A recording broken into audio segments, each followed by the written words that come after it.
त्रिनयनां माणिक्यमौली स्फुरत्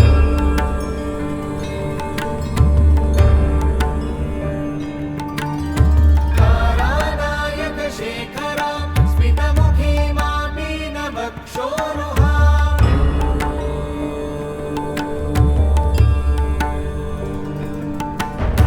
पाणिभ्यामलिपूर्णरत्नचषकं रक्तोत्पलं बिभ्रतीम् घटस्थरक्तचरणां ध्यायेत् परामम्बिकाम्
सततज्वर विषमज्वर ग्रह नक्षत्र दोषाञ्चान्या हर हर काली सर सर गौरी गम गम विद्ये आले माले काले बन्धे भज भज विद्ये मख मख विद्ये नाशय नाशय पापम् हर हर दुःस्वप्नं विध्वंसय विध्वंसय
And a very warm welcome to the 30th day, the second session of the Global Festival of Yoga, celebrating wellness. This has been an incredible yogathon for all of us. And we are very grateful to all the participants who have stayed with this journey and made it a very meaningful one. In Sanskrit, there is this beautiful shloka that says, Ayam nijah paro veti gananam laghuchetasa, ganana laghuchetasam, Udara Charitanam tu Vasudhaiva Kutumbakam. So today we are with us an Udara Charita. An Udara Charita basically means someone with a vast heart. So the shloka itself says that this is mine, this is yours, this is the calculation of those with a small mind. But for those with a large heart, the whole world is a family. And today's speaker, Ben Viatte, is one such Udara Charita who's a blissful sadhu all the way from Switzerland. He's a pilgrim on a spiritual journey from the European Swiss Alps to the Indian Himalayas. After 4 years of walk, he's nearly there in the Indian state of Punjab, just at the border of Himachal Pradesh and the beginning of the Himalayas. He works online to finance the trip and use yoga, Taichi, and meditation to stay alive through the physical and mental challenges of such a journey. So today, Ben is going to talk to us about the way to practice everywhere. So with these few words, I'd like to request Kotiji to please play a video on Ben's journey.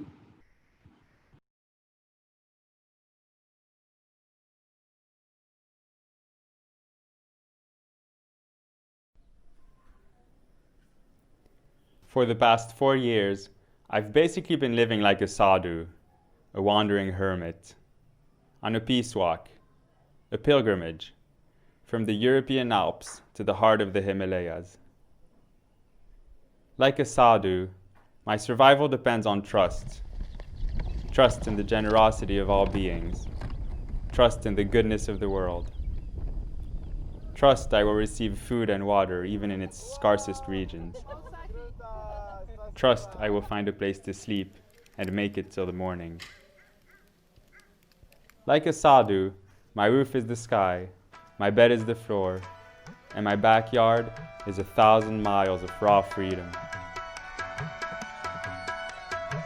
Like a sadhu, I don't own much. Okay, I'm kind of a luxury sadhu from that perspective, with my tent and all. But mostly, like a sadhu, every step is committed to truth, to peace, to love, to awareness.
But I'm not just here to ramble about my story. Today, in this 1 hour or so that I'm so glad to spend with you, I want to share something. The secret tool that allows me to do that kind of distance without a pain, in body or in mind. It's a simple yogic practice that makes me walk on butter instead of rock, enjoying and loving every step of the way. Let's get started. Namaste, everyone. Salam alaikum, Tashi Delek, Shalom, and God bless you. It's a real honor to be here with you, and I'm very glad to share this wonderful moment, this little hour of beautiful practices. मैं आज बहुत खुशी हूँ आपके साथ एक योगा पाठ देना। ये मेरा बड़ा सौभाग्य है आपके साथ, आपके लिए, दुनिया के लिए, शांति के लिए, प्यार के लिए। Om Namah Shivaya. So, before we get started, one word about the universe and about the internet. I'm in a small Indian village, and I have the best connection around, but it's not that great. And in case it cuts, please remember that it's a reminder that my internet connection is part of the universe, and we should embrace the universe in its totality as it is. And so if it cuts, remember, it's just a window of opportunity for liberation. So if you're here in the first place, I'm pretty sure you love yoga. I don't need to do that part. But yoga, as it's done conventionally, usually requires two things. We need some kind of space, let's say some kind of clean floor, a place to practice, especially if we're going to get on the ground. And two, we need time. And time seems obvious, but we're all like that. Oh, I know it's so good for me, but tonight I don't have time now. I'm too busy. Or okay, tomorrow morning, and we always postpone it. So my goal with you here today is to develop your own routine. It'll be a custom routine for you, and this routine requires neither space nor time. It doesn't require space because you can do it absolutely anywhere. You can do it at the train station. You can do it in the middle of the desert. You don't need anything special, and you don't need a clean floor. That's why I'm outside. And secondly, it requires no time because it will last less than 2 minutes. I call it the 2-minute routine, but it will last less than 2 minutes. And that way we have no excuse to think, oh, I don't have time now to do yoga. I know it's good for me, but later. So basically this 2-minute routine we can add into our daily lives at no expense and pure benefit. So first of all, I'm going to show you my 2-minute routine, and everyone's will be different. We all have a different level. We all have a different body and different needs. So I'll just show you mine. You don't need to follow yet. It's just an example. And we're going to look at the time. That way we're sure if you can see, okay, we can see exactly how long it'll take.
Okay, that took 1 minute and 45 seconds, even less, 1 minute and 35 seconds.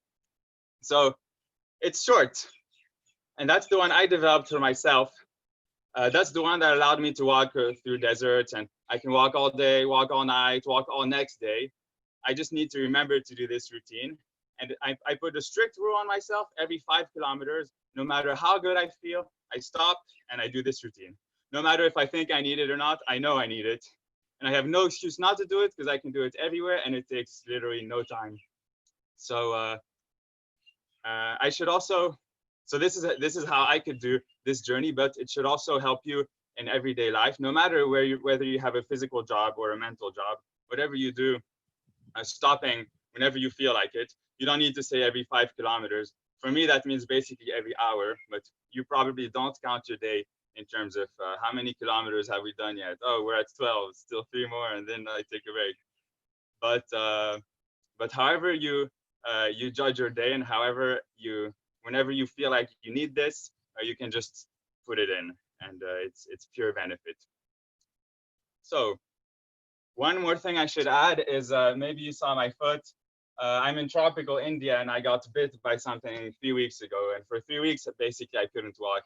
And now just for this event, I'm getting better, but I'll tell you when once in a while on my left side I'll be less performant, and I'll tell you. And this lesson is also about doing yoga in every situation. And situation means any time, any place, and any bodily situation. And yoga should never, our body should never prevent us from doing yoga. The whole point is to get better and to feel good. One last thing before we start moving is a word about clothing. If you want to be able to do yoga all the time, to always wear clothing that allows freedom of movement. Some people have their yoga clothes and their other clothes. And if you do that, my advice is that, my belief is that those other clothes are simply bad for your health. They do nothing for you. They prevent you from having healthy movement to begin with. So if I were you, I would just get rid, not even hesitate, just all the clothing that doesn't allow you freedom of movement, get rid of it. Give them to someone, or if you can't, just throw them out. They're good for no one. They won't do good for you. So if you're wearing loose clothing, you have no excuse not to do yoga. Loose or anything that allows you to move. Okay, so finally, let's get started with some movement. So we're going to go from head to foot. With this routine will take about 30 minutes, but the point is to show you everything that can be done outside without needing to get onto the ground.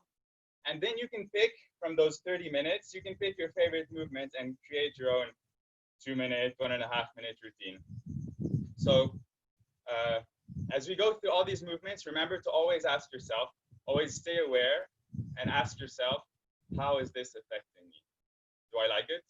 Do I dislike it? Is this good for me or not good? Remember to keep this awareness. So let's just start with a shake, because shaking is great.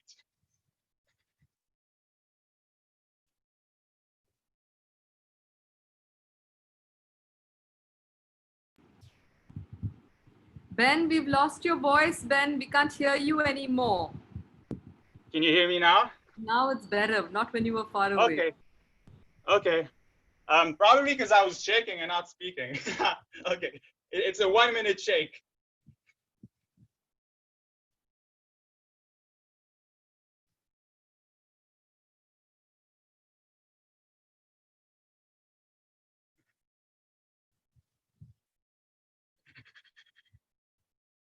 And relax. This is great to get everything flowing in the body. So now the formal routine from head to foot. We're going to simply go through every body part and open it totally and work on it and get the blood flowing, get the awareness there and the energy flowing. So you can stay standing, but I'm coming in front so that you can see me better, because we're going to start with the face, the highest part. And we're going to start with the face massage. From the middle of the eyebrows to the temples. Massage the temples, relax the face. Massage the eyes. Relax the face. Massage the whole face. There's so many nerve endings in the face. It's like a whole body massage, and it really wakes you up. Great. Our face is good. Now, we're getting to the top of the spine. So we're going to start by just tilting our head and pushing it with the other hand. If you want more of a stretch, this hand will push downwards.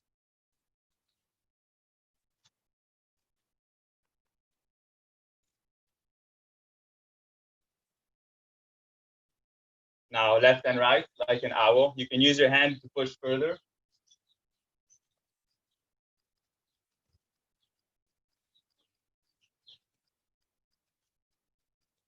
Now we're going to go around in circles. The center of rotation will be along the spine. It will start at the very top.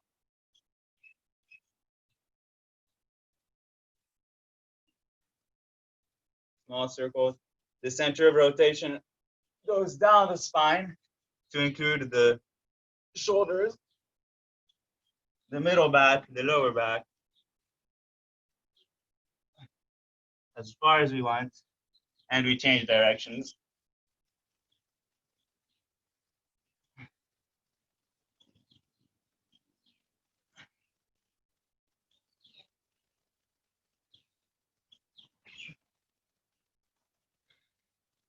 Great. Our spine is good from top to bottom. Now, we did the head, we did the top of the spine. We're going to get to the arms. One thing I should add that we should always keep our focus on is the posture. We shouldn't have our legs locked. We shouldn't have our legs too bent either. And we should imagine a string pulling the top of the head very slightly. This maintains straightness. The shoulders relaxed, the arms relaxed, the spine relaxed. And remember, I'll turn just to show you. Some people tend to be, I'm exaggerating, tend to stand like this. So to avoid that, we'll just push the pelvis very slightly forward, really slightly. Just keep the hips and the feet connected. Knees relaxed, feet also relaxed, and feet glued, rooted into the ground. Okay, so let's get to the arms first, the shoulders. So you can grab your elbow here. If it will go up to here, that's fine. If it will go further, that's fine too, wherever your body happens to go. And forward. The other arm here is fine, or further.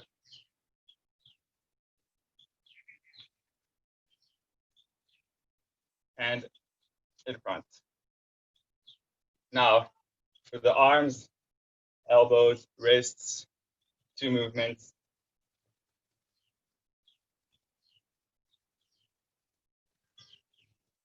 And now up and down.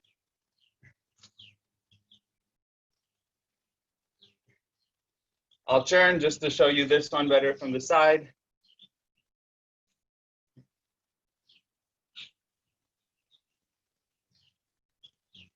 Remember, it's a whole body stretch. The whole body is pushing and not just the arms.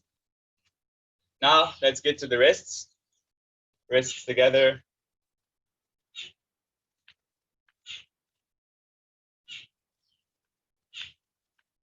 In one direction, in the other direction, just turning around in circles. Now push forward. This shoulders, arms, wrists. Breathe out. Breathe in. Push on one side. Breathe out. Breathe in. Breathe out. Breathe in. Diagonal. Breathe in. Diagonal. And straight upwards. Breathe in. This time we do lock our knees. We just extend from sky to ground. And at once, let go. Shake. One more time.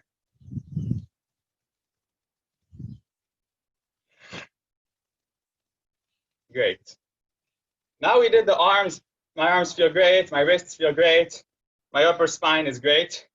What we have next is actually the internal organs, which are also very important. So next is we're going to work on them. And we're going to start with our hands on our abdomen and make small circles clockwise.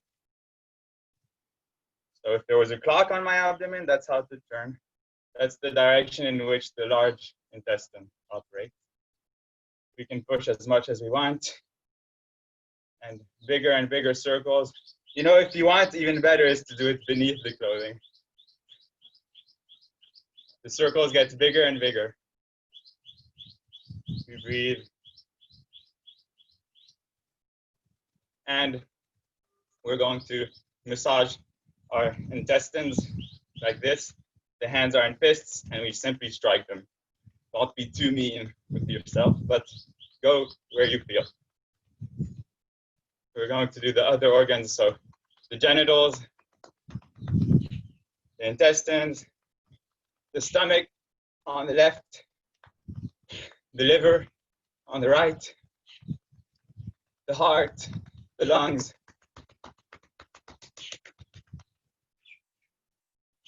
and the kidneys are behind. I'm turning around to show you. Just between the rib cage and the hips, the soft spot, we do the kidneys.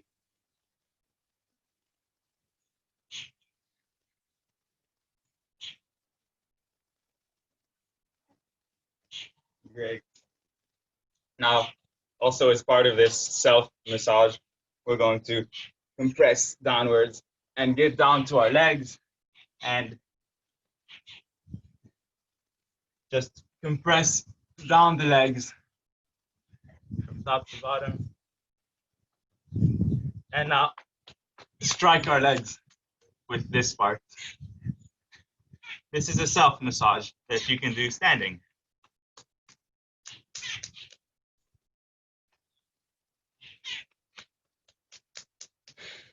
And finally, we're going to shake the legs with our hands, muscles relaxed.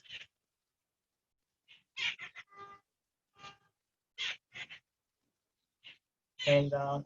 And when we come back up, we unroll the spine from hips to middle, back, to shoulders, to head. Great. Now that we did the middle of the body, we're getting to the belt area.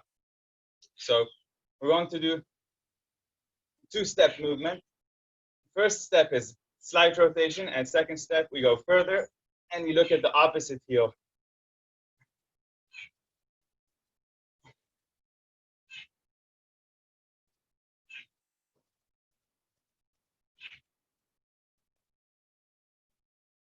And now we let go of the arms.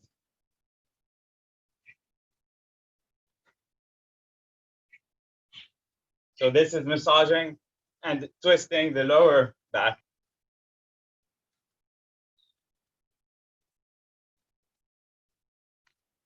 We get onto our right foot and we join both feet.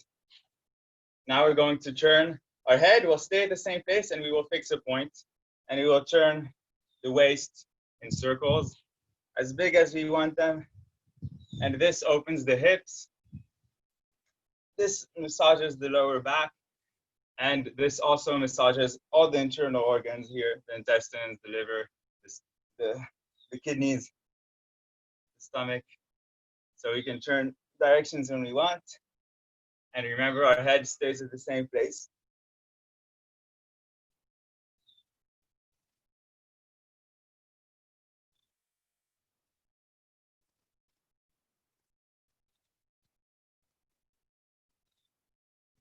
And we will take a step out. Now we're getting to the one that it's my favorite, and it's the one I chose to begin my 2-minute routine with. Let me maybe lower the camera just a bit. So we're going to go down onto one side. So now we did the belt area, we did the upper body, I feel good. The legs haven't really been dealt with. So how do we deal with the legs without needing to get onto the ground? We'll just go down slowly onto one side. This depends on your level, so don't go too fast. And if you need to, you can ease yourself with your hands to go down. If you don't need the hands, great.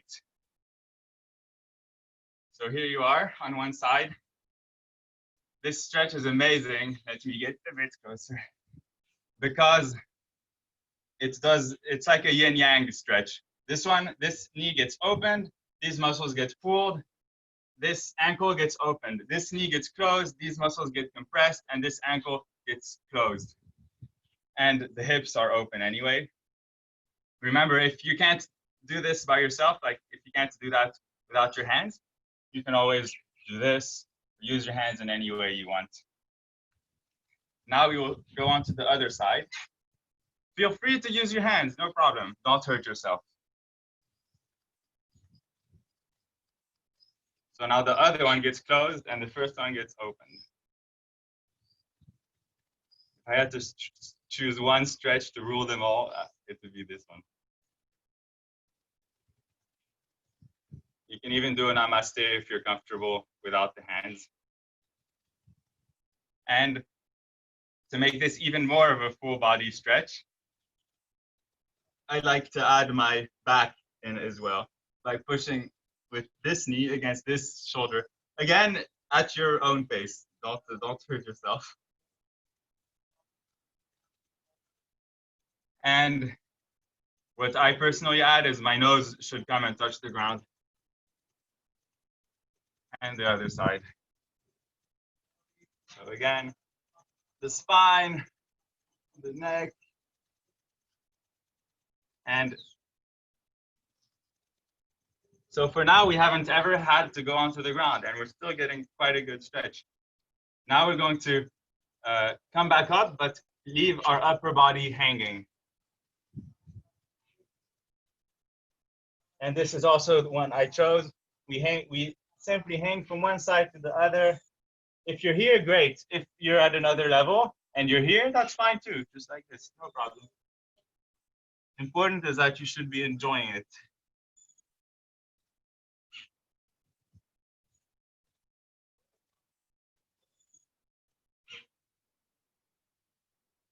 You can do this for as long as you want, for a whole minute, for several minutes, if your body feels like it. Now we hang down and we just twist.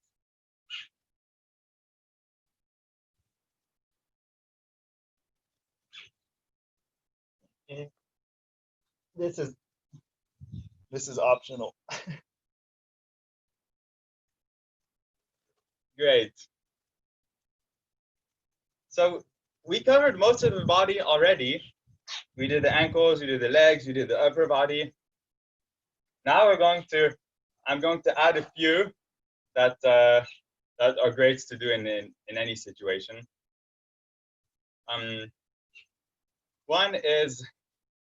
One more for the legs that I incorporated into my routine as well. So this one is a lot about balance. It also puts your mind back in place if your mind happens to be wandering. Because when you balance, you have no choice. You have to focus. Otherwise, you fall. So you grab your knee. And this is hugging your own knee, hugging your own leg. Thank you, leg, for being my leg for so long. If you don't go up here, you can just like that. That's fine. And relax. Now the same leg, but behind.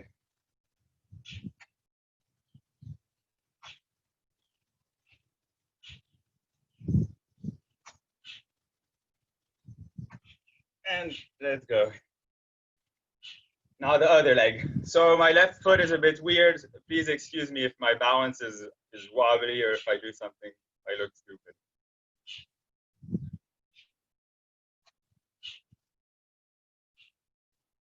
Thank you, leg. Let's go. And behind.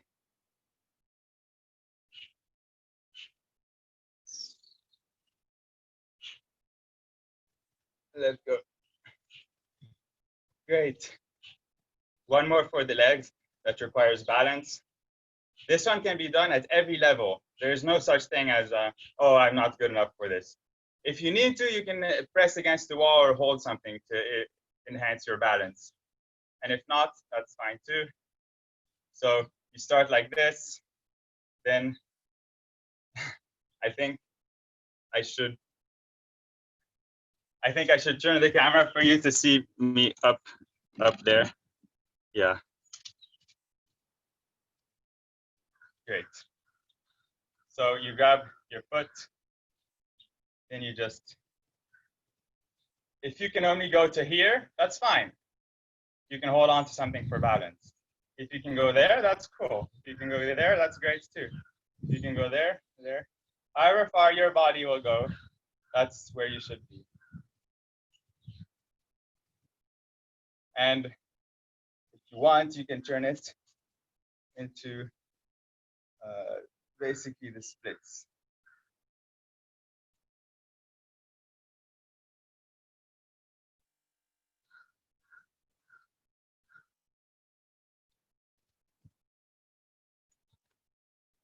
Great. The other leg. Again, if my balance is off, please forgive me on this side. So you can start here. You can hang on to something like a tree. Oh, I'll hang on to this tree. And go up. If you go here, that's fine. If you go here, that's fine. If you go here, that's fine.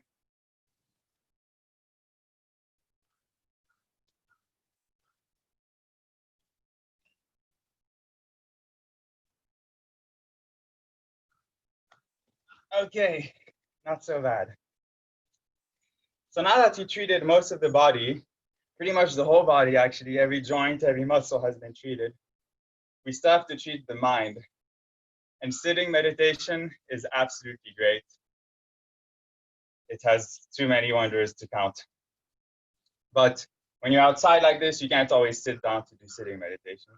So we're going to do standing meditation. And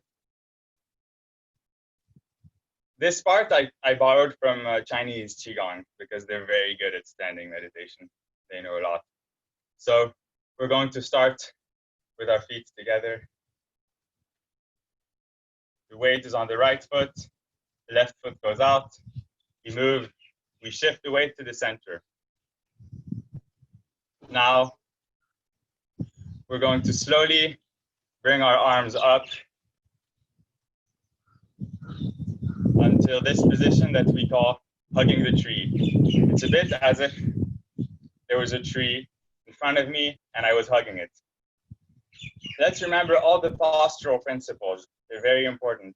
The head suspended by a string, shoulders relaxed, arms relaxed, spine relaxed, hips open, knees and feet connected and rooted in the ground and slightly bent.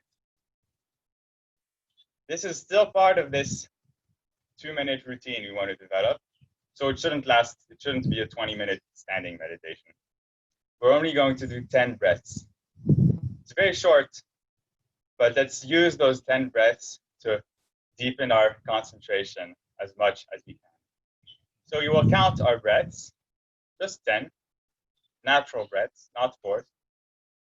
And our instruction is that every time you breathe out, the body should relax, sink down just a bit more, root down into the ground from head to foot.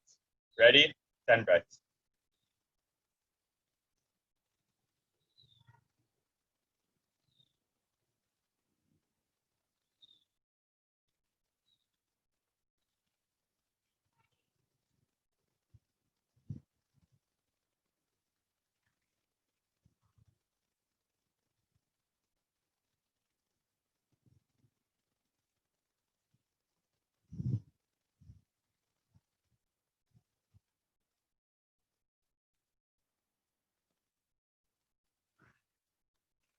Whenever you're done with your 10 breaths, you can slowly bring the hands back down.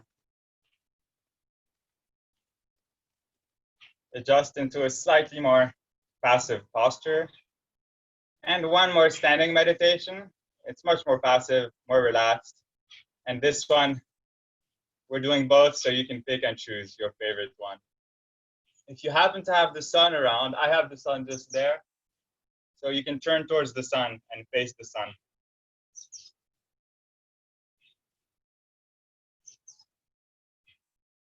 We're just going to absorb what's around us. Be aware of our breath, knees slightly bent, relax the body. And again, let's just breathe and relax for 10 breaths.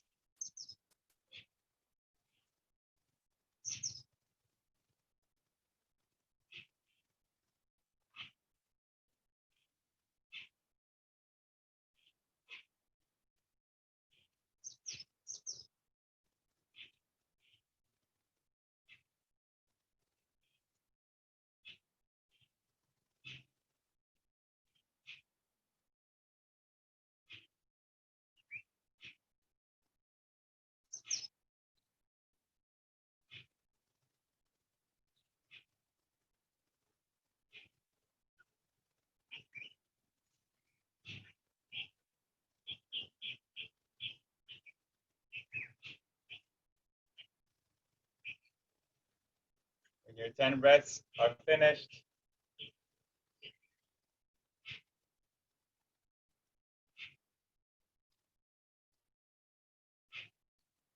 you can come out however you choose. I feel really good. This really opened my body. Now, this would already be enough to choose from. We would have something quite complete. But in a way for fun, because yoga should be fun. And if it's not fun, probably we're doing something wrong. We're going to add a few more moves that we can learn gradually. So one thing I should mention is this way I'm sitting to talk to you. This is actually a yoga posture, and it helps a lot for all-terrain yoga, outdoor yoga, in every situation. It's amazing because you don't need a chair. So I'm walking and I want to sit because I'm tired and there's nowhere to sit. So I just sit like this and nothing's touching the ground. And plus it happens to be restful because you're sitting, and it happens to also be a yoga posture. So again, not everyone can necessarily do this. So to practice this one, you can start by being simply on the front, on the tips of your toes, and use your hands for balance. And then slowly, you can come back down into a position like this. Maybe you need your hands for balance here, or you would fall back. Okay. And now push forward. And day by day, gradually, your knees will get more flexible, your ankles especially. And at some point, you can free your hands. Somebody said all Indians are used to this. That's a very good comment. And in India, as in at least half of the world, they have squat toilets. The toilets are different. And so everyone knows this posture already, partly thanks to their toilets. And in the West, many people have never sat like this. So this is one, like, it's a way we upgraded our technology, but we actually downgraded the body. So yeah, if you ever happen to encounter a squat toilet, thank them for having this kind of primitive hardware. Okay, so it's also how I happen to be talking to you, because as I said, I'm outside and I'm not going to sit on the ground. So if you want to turn it more into yoga posture, you can spread your legs and do a namaste and go a bit from left to right. Now, I'm going to introduce, I know this is supposed to be for every situation, but I'll still introduce one accessory. It's not a yoga mat, but it's gardening gloves. And these are amazing because they cost 50 cents less. And with this, you can do any kind of yoga that you would do on your hands. You can do it anywhere at all. So you don't, if you're watching this video, I guess you must be in a room. You might not need this. But when I'm traveling, I always carry gardening gloves because it allows me to practice every practice I want, really anywhere. So the next step, we're going to do something on our hands. And we'll do the bridge, actually. The bridge is quite a common posture, but most people get into the bridge by lying down and then pushing themselves like this. But we're outside, so we're not going to lie down on our back. So how else can you get into the bridge? We're going to, I'll tuck my shirt in. So we're going to put our hands onto the ground, our feet onto the ground, comfortable. Now, left foot leaves the ground, there. Right hand leaves the ground, there. And here I am in the bridge. And do this slowly, but this is a gradual way to get into the bridge without having to get on the ground with your back. I like to keep the bridge for 10 breaths or 10 seconds, however I feel.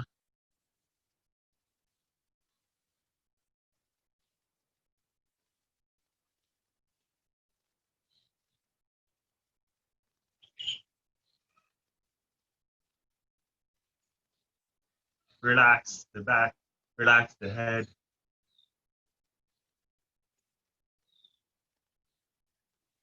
And then you can get out the same way as we got in, like this.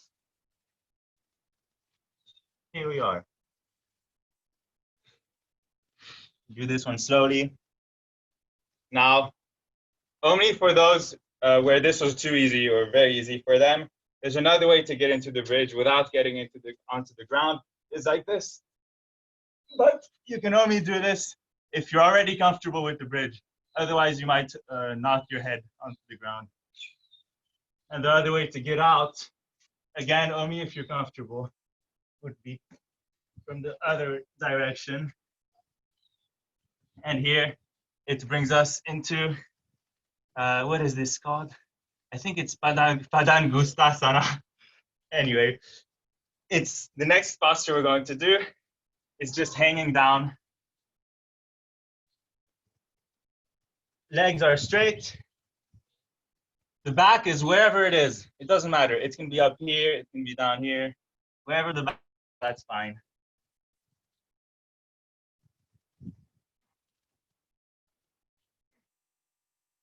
It's not a strain and it's not a goal to get as far as you can. The goal is just to feel the stretch.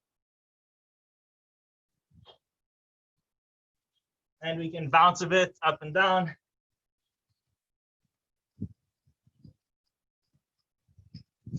Now, I add this one. You don't need to follow me, only if you're comfortable.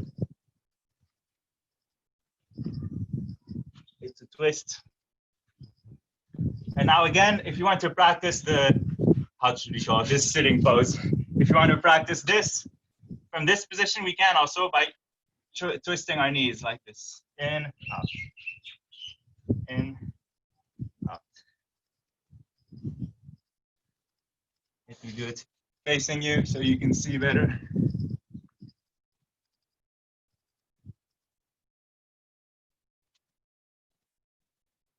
And slowly we come back up by unrolling the spine.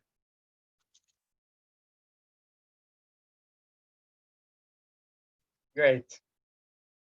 So I hope I haven't exhausted you, and I think I need to move the camera slightly upwards. We'll do one more. It's not really in the realm of relaxation. It's more in the realm of doing something physical and having to focus and having a good time. So for those who are stuck indoors all day or who have an online job, this is great to spend your energy without needing space, basically. Handstands. The conventional way, I won't spend too long on handstands because not everyone can do them. You need a bit of strength in your arm, but everyone can get to a certain step, and we'll see these steps together. The conventional way to get into a handstand would be to use a wall, and then let me tuck my shirt in, and then lean against the wall, and the wall would prevent you from falling. We're outside, so we'll suppose we don't have a wall. So what's the other way we can do? If you want to be comfortable doing handstands, we need to be comfortable falling and not getting hurt. So we will learn how to fall. Falling is basically, when you're outside, it's easier to do it like this. 1 second. Falling is basically doing a cartwheel. So I'm going to do one and fall on purpose, do it farther. I'm doing my handstand. Oh, I'm falling. Okay. Oh. Okay, I didn't get hurt. Thank God. So if you want to learn how to fall, it starts with a simple cartwheel. And everyone can do this to some extent. There's no need for a level to do this. It just starts with one hand on the ground, the other hand on the ground, and a little jump. I'll do it once more. One hand on the ground, little jump. Now we can make the jump a bit bigger. Okay.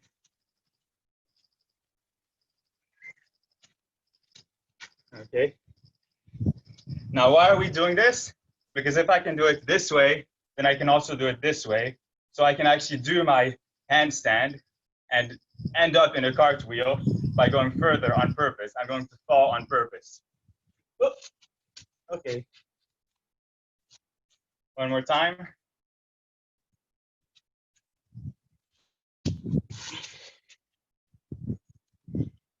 So for the next 1 minute, we're simply going to practice. You can practice whichever way until which point you got, or simply practice handstands. So I'm going to practice mine during the next minute.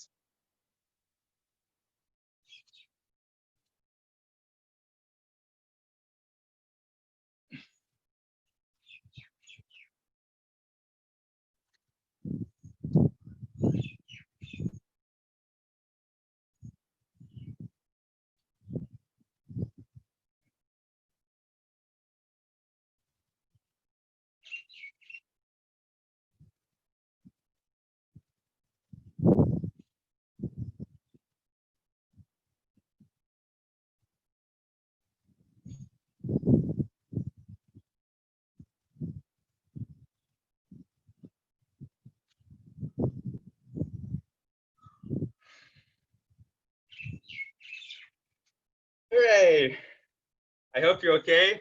I hope I didn't break anyone's head or back. Remember, if you just follow step by step, the first step is as easy as this. So really, everyone can do that. So if you follow step by step without being impatient, you won't ever get hurt, even outside, even without a wall.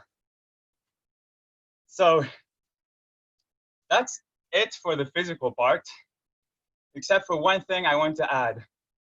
And it's a practice that's not always done within the conventional yoga practice. But for me, it's the direct path to enlightenment. It's just, it has too many benefits to note. It's Sufi dancing. You might have heard of it. You might have done it already. But if we had to do Sufi dancing, if we had to explain it in 2 words, it would be spinning meditation. Even the meditation part can be taken out of the definition, because when you spin, you have to meditate. It's like standing on one foot. You have to focus. If you don't, you would fall instantly. So it's spinning, and spinning leads to meditation when it's done without falling down. Now, I've been in love with Sufi dancing for a long time, but I met the first real Sufi dancers 6 months ago in Pakistan. And so I'm so happy to share some of what I saw with them. So it's basically just spinning around. And if, again, I don't want to hurt anyone, so don't go too crazy. And we're going to spin for 3 minutes. 3 minutes sounds like a short amount of time. Like, take a 3-minute break. That doesn't sound long. But when you spin for 3 minutes, I think you're going to remember those 3 minutes. And maybe most people can't even get to the 3rd minute. But if you have trouble at any point, after 10 seconds, 30 seconds, remember, you don't need to spin extremely fast. You can spin at any speed you want. And also, if you want to keep a balance, you have to make your angle of view wider and sit back in your eyes. Not look at one point, not specific looking, but just seeing the space. And when you step back in your vision and you see the space, then you don't lose balance. And no matter how long you're spinning, you'll never fall. You're just aware of the space. And this brings into a very deep state of meditation, actually. This process, whether in Sufi dancing or in any activity, this process of stepping back and of seeing instead of looking. So we're going to do this for 3 minutes. A few words on the physical part. Most people spin counterclockwise, so my left side basically spinning on the left. But again, if you feel like doing the other way, that's fine. I don't think, I'm more into practice than theory. I don't think we should stay stuck on theoretical elements. Your hands as well, some people say they should be specifically in one way or another. Your hands, I say just leave them however you want. You can have them outwards, you can have them towards the sky, you can have them in Namaste, just however you want. As well as the footwork, just spin however you feel comfortable. In my case, I have this weird condition, and so I've been adapting my spinning to spin a lot just on my right foot instead of on both. I do a bit on both and a bit on my right. So that's how I've been adapting it to my situation. But you do it how you feel. And if you get too dizzy, too lost, you can always do it more slowly. If you fall, great, you can get up and think, why did I fall? Okay, let me try again, and this time not fall, and figure out what is it in my mind that keeps this balance. Okay, so we're going to do exactly 3 minutes. We're going to start we're going to start in 10 seconds, starting from now. 10, 9, 8, relax. It's going to be an intense 3 minutes. 3, 2, 1, let's go.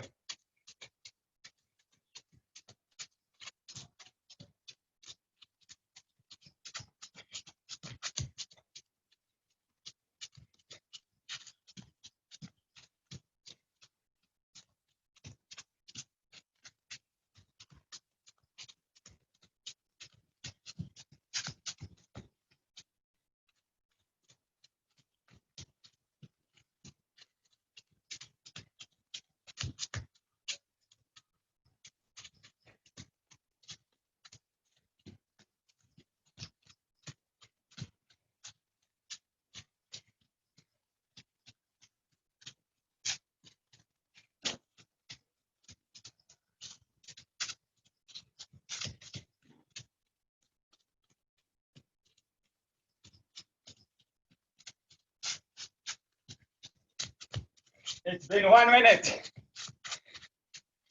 Still 2 more minutes. If you're tired, just take it easy.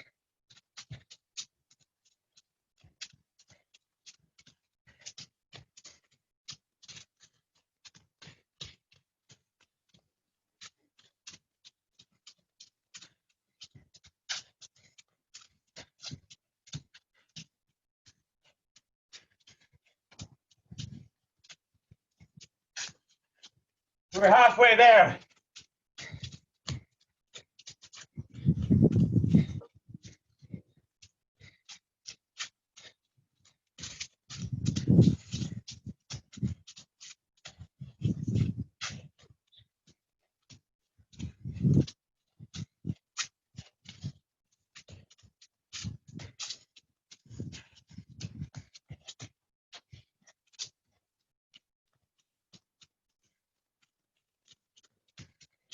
Just 1 more minute.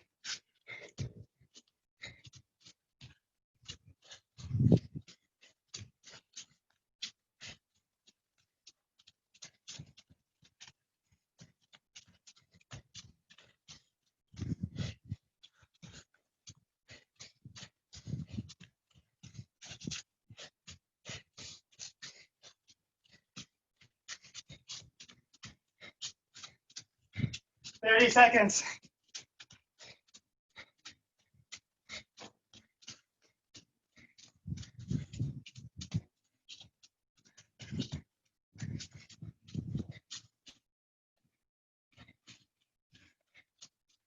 $15.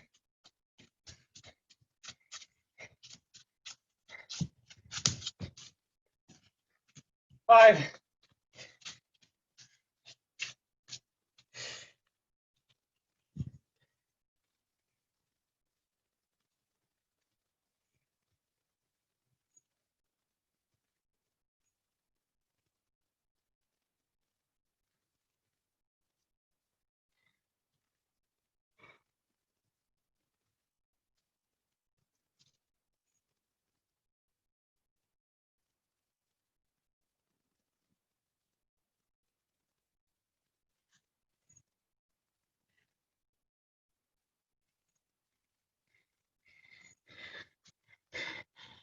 How are you? We did 3 minutes. It's actually a lot. And why are we talking about Sufi dancing? I thought this was a lesson about doing yoga in every situation. But doing yoga means maybe you're outside and you don't have a yoga room. You should be able to practice. But what if you're inside because it's the lockdown and you can't go outside and you'd love to go running? You can go Sufi dancing. You need 2 meters, and it's just like running. It's even, I'd say, more intense than running. So also it happens to be a practice that brings about great joy. If you happen to do it in a public place, let's say you're waiting for the train and you have some space, so you start Sufi dancing. Anyone looking at you will be like, wow, I'd like to be free like that. Anyone under 10 years old, they won't just look, they'll come and they'll start dancing with you. So it's just a very joyful practice as well. So that does it for the physical part. I had a really good time. And I want to finish by a few words about Tibet, because right now I happen to be in the province of Punjab, and I'm headed to the Himalayas. I'm at the foot of the Himalayas. So Tibet is actually, it's just there. Sorry, it's just there. And it's not far away. I can see some of the mountains. It's not Tibet yet. First, it's Himachal Pradesh, but it's the Tibetan Himalayas, the plateau, and Ladakh, and the Tibetan Buddhism. So I would like to conclude with the mantra that's the most popular in Tibetan Buddhism. And this mantra, you might have heard it. It's Om Mani Padme Hum. And first, I'll go through my understanding of these words, and then we will sing it. We will chant it together. So, Om Mani Padme Hum. Om is I honor, I acknowledge, I bow down to. Mani is a jewel. Padme is a lotus flower. And Hum is the unity inside, inseparable. So I bow down to the jewel in the lotus flower. And why? What's the point? And there's many explanations. My favorite one, and the meaning I take from this jewel is the jewel of enlightenment. And this lotus flower is actually all beings in existence. We are all this lotus flower. What's special about a lotus flower? It comes from the muddiest depths, from the swamps, from the mud. It grows from water that you can hardly see through. And who would have thought that from this dirty, muddy water would come out this bud that's absolutely perfect and beautiful. And this seed of enlightenment is within all of us, no matter how murky our waters look, no matter how much these beings look like they're groping in the darkness, in the mud. There is this seed inside, the seed of enlightenment, and all beings have this. It's also a way to see every situation in our own lives. Every situation, no matter how muddy it seems, no matter how dark, how negative, it's a window for growth, and it contains this seed of enlightenment within it. So that's my understanding of this mantra. And let's sing it together. I will sing it once, and then you can follow.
Great.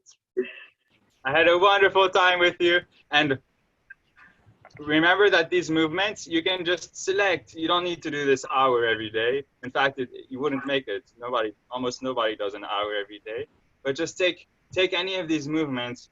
This video will be available on YouTube as well, so you don't need to remember now. You can just scan through. Oh yeah, I like this one, I like this one, and I like that one. 3 movements, fine. Put them together and incorporate them whenever you feel like it. And hopefully this brings some brightness into your life. Thank you. Thank you very much, Ben, for that very joyful practice. And as one of our participants, Dr. Vijaya Chandramouli said, she says, "Félicitations to Ben. He's so full of abandon and joy. May everyone become happy. Anandam, dhanyosmi." Indeed, very grateful for this wonderful sharing. We can see how your body is so relaxed and so free. And it's very easy for you to therefore get into many of these poses that you showed, especially at the end. But we have a question here from Madhukeshwarji, a very learned scholar, and we are very privileged that she's part of the session today. She's asking she's saying it's a fascinating session. My question is that are these asanas or exercises your own takeoff from standard yoga asanas? If not, which school of yoga are you following? So as a follow-up to that, my question would be, how did these practices evolve? Oh, Lord. I think I got cut.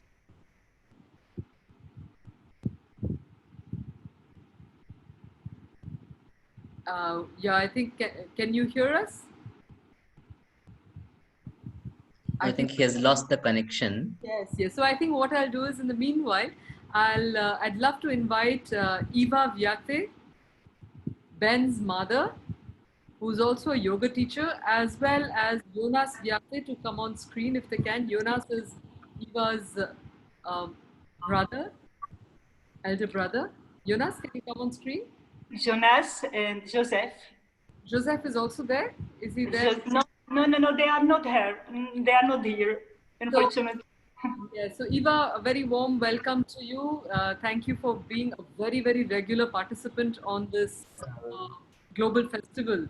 And also thank you very much for allowing your sons to be who they are.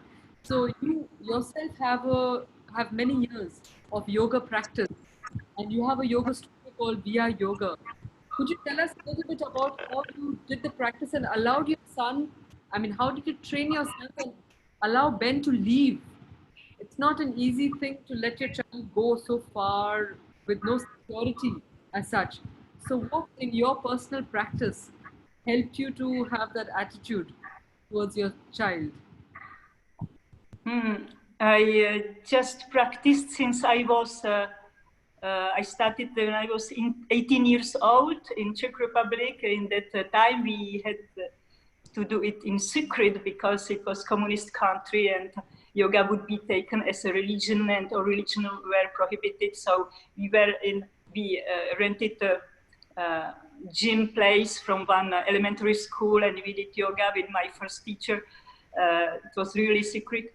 And I was in that, it beginning by one book when I was 16 years old and I walked on the street and I saw the yellow book in the middle of the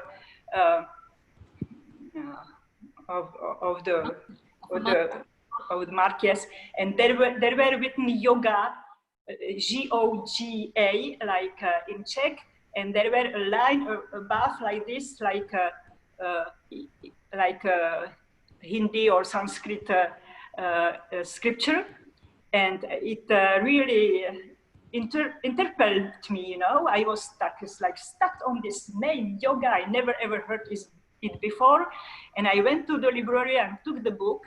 And it was amazing for me. It was a discovering of also psychology of the yoga and some postures, but not so many. And they talked about Bhagavad Gita. And I was asking me, what is this Bhagavad Gita?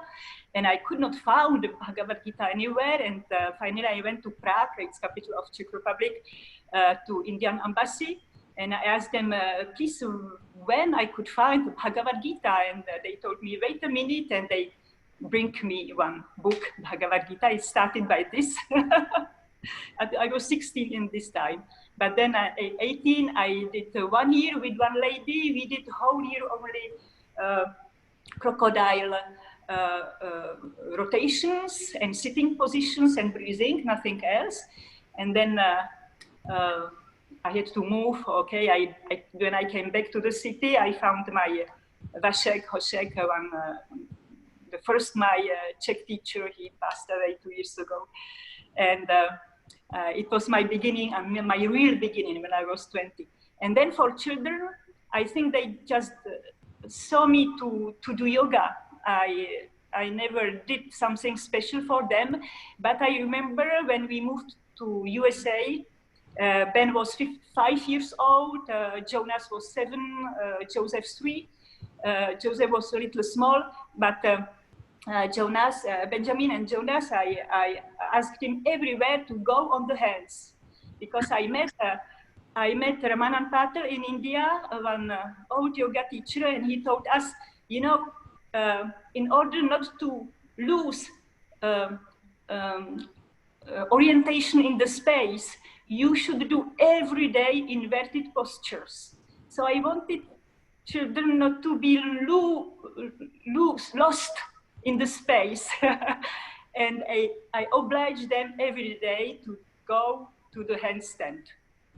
And other thing was that they naturally were sitting on table in full lotus position since very small, because I didn't want them to release their back and spine and sit like this on the chair, you know. So I removed the chairs and we had just stables with, without any back, and they were obliged to sit straight.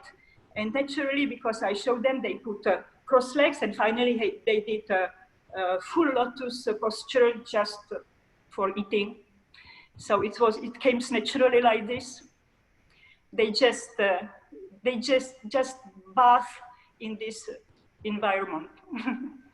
Thank you very much, Eva, for sharing that, because having met at least 2 of your children, I can say that inverted headstand has definitely made them, made the brains more active, and all your children are very creative and innovative.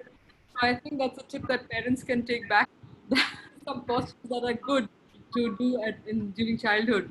So thank you for that. I'll come back to Ben with the question. So I'm Ben, back. Yeah, back. I got cut. There was a power cut. So could you go back? Could you please reply to that question about? Yes. So the question started with we can see that I'm relaxed when I do this, and these are asanas. And then you said where, and then it got cut. So could you just repeat the last part of the sentence of the question? Yeah. So the question was, one is that did these asanas, I'll repeat it. Are these asanas or exercises your own takeoff from standard yoga asanas? And if not, which school of yoga are you following? Okay. First one, Okay. and the second one was, how did they evolve? I mean, it's a continuation of the same question. Yeah. How did they evolve? Because you're also a Taichi. You're also Taichi and Qigong master. Yes. Yes. So It's a very good question. And my education formally started with Kung Fu, Tai Chi, and Qigong in China 10 years ago. But it turns out I didn't know anything about Tai Chi at the time.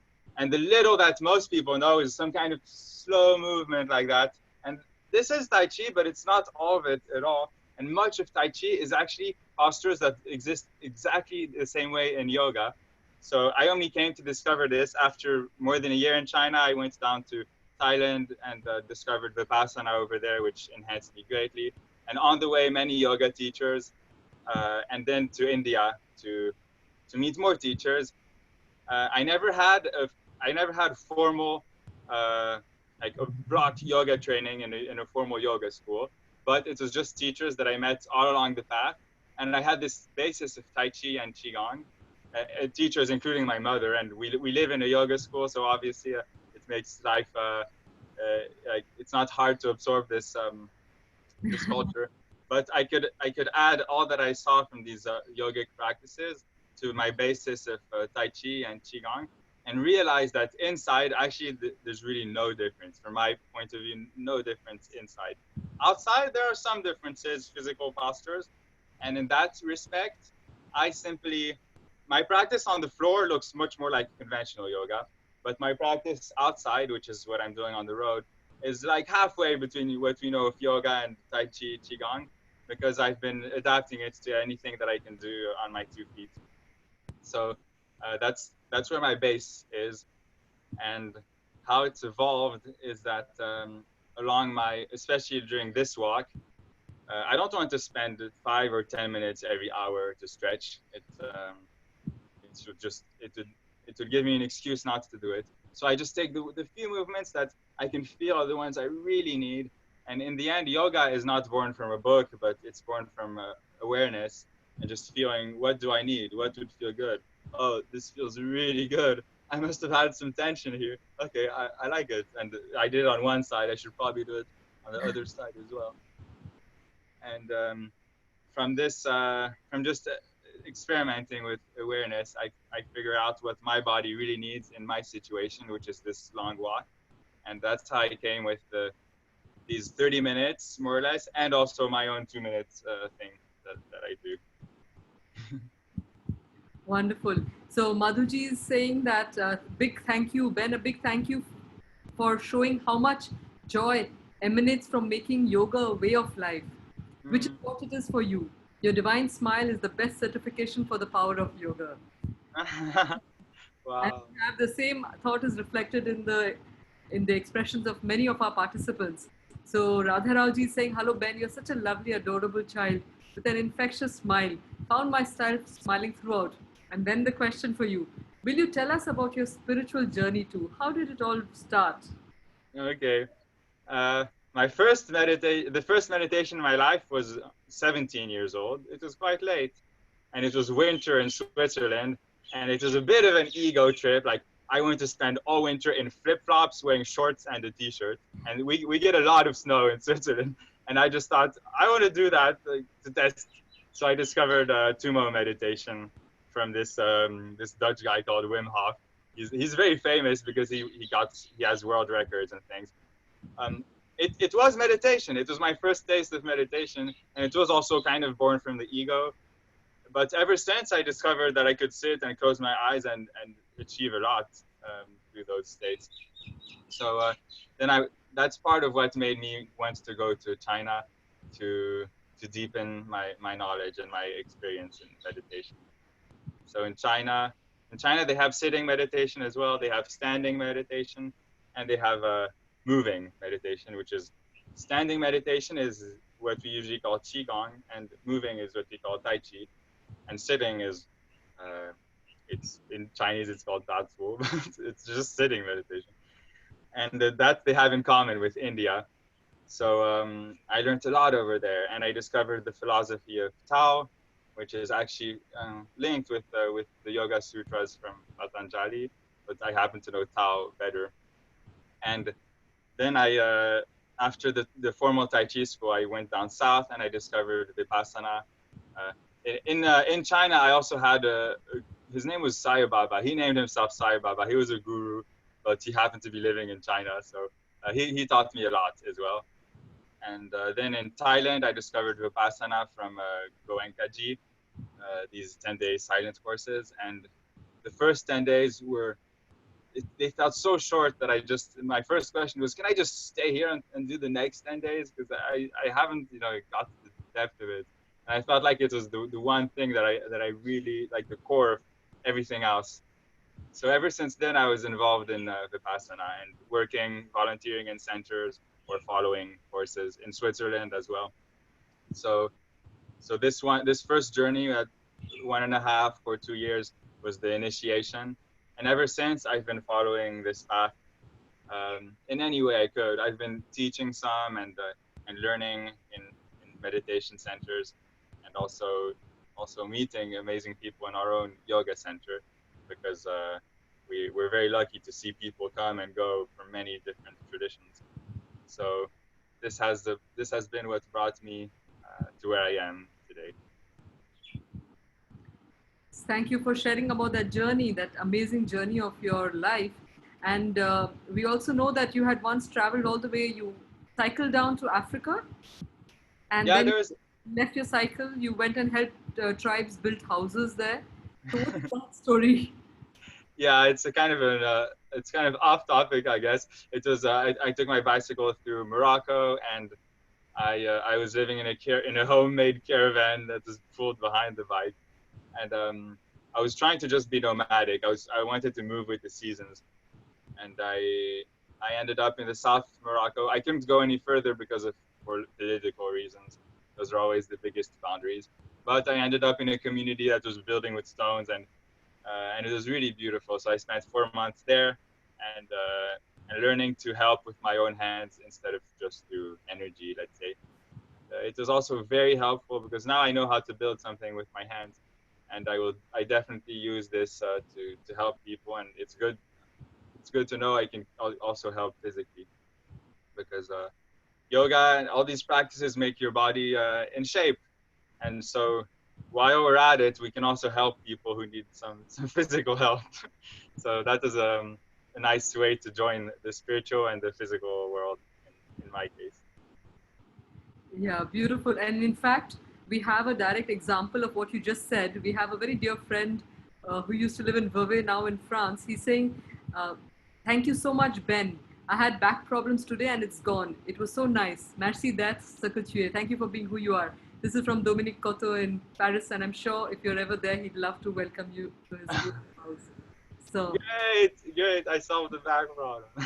Great. And we have more around practice. We have Dylan Long, a very regular attendee again from Singapore, who's saying that is this just impromptu practice, or do you have specific training routines? How do you keep yourself motivated and progress without injuries? Any guidelines? We tend to enjoy doing things that we can do better. So how should you go about training for our weaker but much needed aspects? And finally, your experience on how you to overcome shoulder tightness, because when we saw your shoulder going there, we said there must be something missing there, you know. So, and it says how to overcome hamstring tightness, etc. Okay. This was also a reflection of another participant, Prakashji, who said, how do you remain constant in the yoga journey? How do you deal with ups Okay. and downs? So I think Yeah, that's a good package to address together. Yeah. Okay. So the routinely part and the part about motivation kind of go together, because we all yoga is born from spontaneous movement and from feeling what the body needs. So why do we need routine? Well, we're not personally. I'm not always connected to this spontaneous higher I, and sometimes talking about motivation. Sometimes I don't really feel like it, and I don't really know how to follow this inner energy. Something needs to get me going, and I think that's why routines exist, and that's why I follow a routine that. So these 30 minutes that we did, from which to pick from, I do the whole thing every morning, and I wake up, I sit for about 20 minutes, sitting meditation, and then I go out and I do these 30 minutes, and I don't say I'm not much pressure and to feel like it's a chore if people are very busy, but in my life it's my number one priority. If I start my day now, for 10 years, I've never started my day without doing that. I'd rather than miss my practice, because We missed that part. You said I would rather. I would rather miss a plane or a train or an interview than missing my practice, because without it, I just don't. I feel like I'm not connected yet, and so I feel it's so good for me that this alone is a reason. Even if I don't feel like it, I know I have no choice. I just have to do it, and so this is the motivation that brings me to do it every day. So this exact 30 minutes every morning. And other than that, I have these 2 minutes that whether I'm walking or whether I'm like this in sitting life, I still add these 2 minutes into my day whenever I need a break, actually.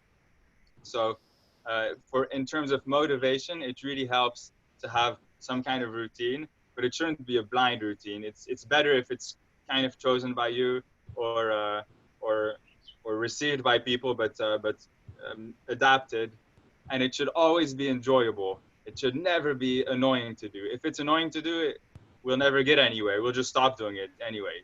There's no point. So if it's enjoyable, then we'll be happy to do it.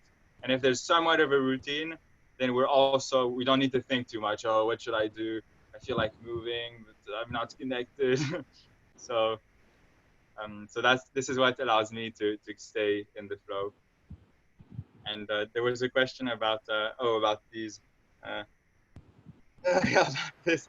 I think some people are just designed to have a shoulder that goes that way. Was it always that way, or did it acquire that flexibility?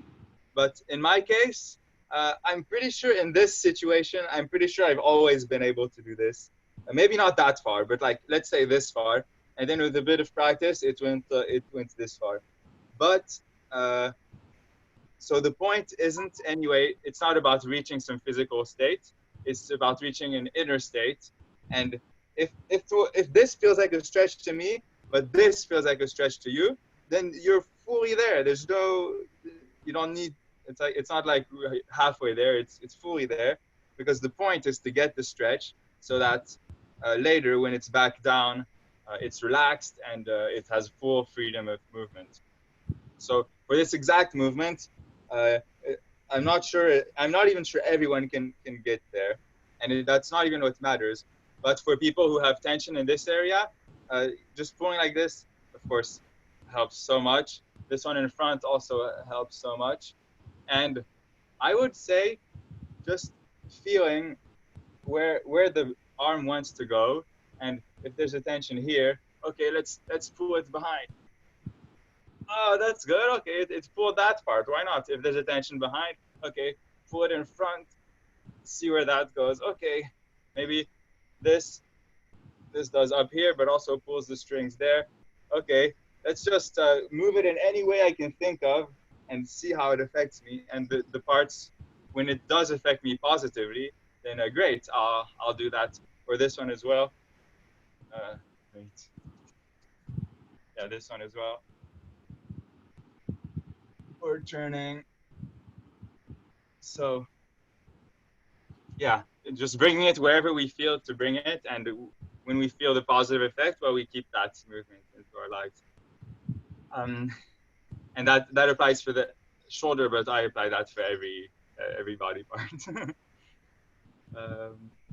Was that all? Was there another question after that, or they were linked, I guess? You linked it up. Yeah, you very effectively connected the two questions that were posed. One was on motivation, and the other was on how do you achieve these.